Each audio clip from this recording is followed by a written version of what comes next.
Let the little children come to me. Do not stop them. Oh, sure. That's the easy one. The rest of the gospel is hard. And this is the easy part. Whoever does not receive the kingdom of God as a little child will never enter it. Well, that sounds fantastic, right? Easy to hear, not challenging really all that much. Be as children. And then you will find the way in to the kingdom of God. All that stuff about divorce sounds a little hard, a little harsh. Adultery is never a good day when that pops up in the gospel. However, we're talking about it. It's just going to be hard. So let's talk about little children. Let's talk about receiving the kingdom as a little child, because that's easy. Or is it? Looking around, I think it's fair to say, for most of us, it's been a long time since we were little children. I don't remember much about being a child, do you? What was it like? Eat your peas. Don't give them to the dog. No, you can't go out and play. I need you to do the piano. Have you finished your chores? No, we have to go see your aunt and uncle, even though she doesn't know how to cook and he doesn't like you. Not all things are unpleasant, but some are. When you are a child, not all things are the way you want them to be. No, you may not have a cookie before dinner, even though they're really good and you help me bake them all day. You may not have that. Okay. No, you're too young to go play there. No, you can't do this. No, you can't do this. Of all the wonder of childhood, there's also the restriction. We are not yet mature. We must be cared for. We're not ready to be adults and on our own to face the difficult things of the world. The hard times that adults face. Loss. Oh, heavens, what a week to talk about loss, as well as joy.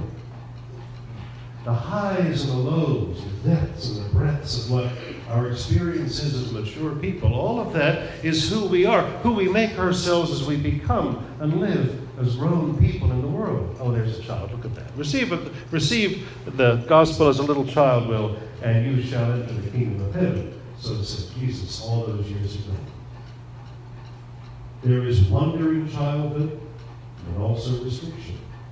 And if we are, as many of you have been, and we hope, have done in your own turn, been good parents and guardians for those young people in our care, you know, the children start out helpless and grow upon us to be those whom we love and whose needs we meet. And gradually we see them become who they are as they learn from us and all those in their world who they are and what they will make of them. It is easier, let me see if I can get this quote right, because I didn't remember I was going to say this, said Frederick Douglass, to raise good children than heal broken men. Broken people, we would say. Easier to raise healthy children than heal the broken who are grown. For a child is all about growing and learning and becoming. Though sometimes we long to stay as children, we all know that we grow, and really we wouldn't want to go back to being 8 or 5 or 10 for very long. Eat your peas, time for bed. No, you can't go to the movie. No, you can't watch that. No, you can't go here. No, you can't do this. Not to mention, from time to time, abuse. The strong and the weak, the rogue and the small. We survive. We move on, we find ways to live, we become as adults. But when Jesus says, receive the kingdom as a little child, what does he mean? Go back a second time into one's mother's womb, as Nicodemus accused at one point? To be born anew? No. To be born anew in the Spirit. To go back to the time when we can grow and we are open to what the world will shape us to be. And ideally, as children who are well tended and guarded, as we get to know what that world is and become more and more the adults that we will be, we learn to make sense of the world in a way that lets us live in it. Whole as best we can, but ideally without illusions, without simplicities, without depending on comforting falsehoods that make life easy when one is young. The little child is too young to hear what I'm about to say, but I'll ask everybody else, still believe in Santa Claus? Oh, all you ever got was coal, choir members, really? I didn't believe in him then. All he ever brought me was dirt and pain, and you had to go do more chores on Christmas. I take it, no. But yes, you do. Yes, you do. Because when Christmas comes around, somebody in your world as a child, you'll take him to see Santa, or say Santa's coming, or whatever it's going to be. So you don't believe in it in the sense that you're waiting for the dude with the red hat to show up. But you believe that telling a little child about that lovely story will make their world better. Will make their world better. So you don't believe he's going to come down the chimney or through the radiator, as we used to say in the apartment. Ain't no chimney in this apartment. How's Santa going to get here? He comes through the radiator. You know, parents, sometimes you got to find a way to say it, right? Find a way to talk. See what you're going to do. But in a sense, we do. Let's tell a child that wonderful things happen once a year on Christmas. The gifts come from someone that owes you nothing. Just because. That's the way the world is. Or so we want a child to believe. Desperately. With all our heart and soul. We want our kids to believe that it really is Christmas morning every day. At one night. Good things come to people because we're here. You wake up and it's glorious. The people you love are still with you. There's no more tears. No more crying. No more sorrow. All the tears are wiped away. Heaven, they say, like Christmas morning all the time. Where no eye is wet with tears and sorrow. Where we've learned to turn all the grief and loss, that is where love goes when we lose people, into the grief where love has no place to go. We find a place for it. We find a place where it makes us whole again. In the stories we tell ourselves in the life of the church, we tend to believe that in the days and time to come beyond this life, those whom we love and ourselves will be reunited somewhere in a land beyond the sky. It's beautiful. It's hopeful.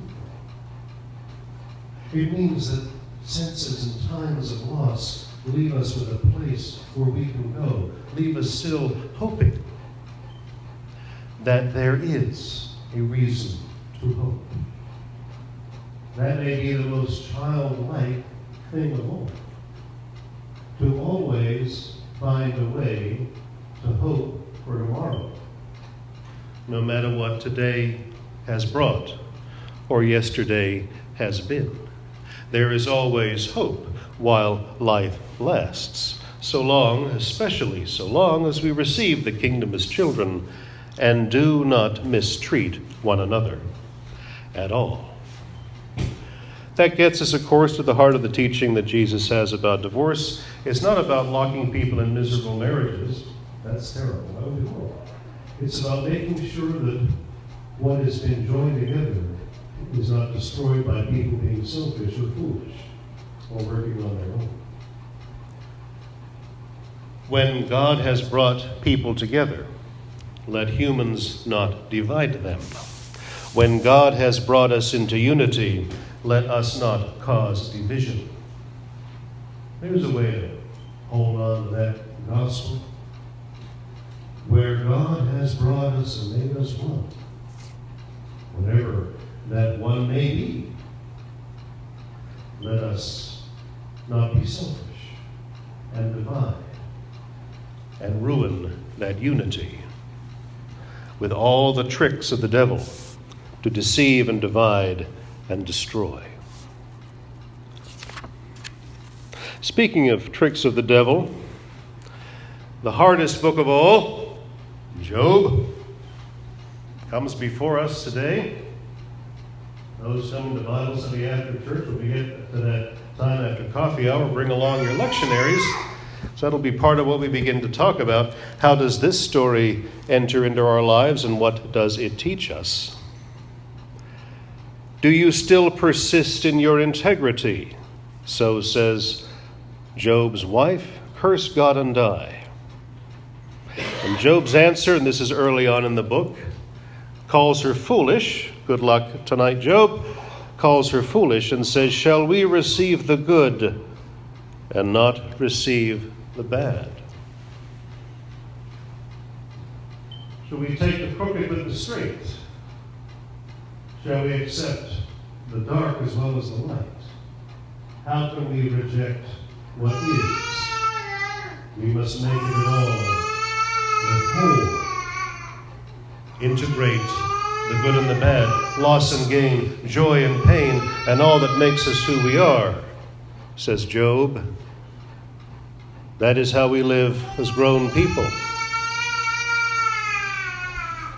But we still must receive the kingdom of God as children, always full of hope. But better days can come, and tomorrow can be brighter than today. But also hear carefully the words of Job. Whatever comes our way, we embrace, hold and say, I will not let this break me. We will not let this break us. We will find a way to find God's way to make whole again what is hurting, to make one again what is divided, to bring together what others have put asunder, and to be the love God wants there to be in the world, which is our reason for being here, a little lower than the angels, because, and as every loss reminds us, if we who remain do not love, who will? If we who are here do not show God's love, who will? Amen.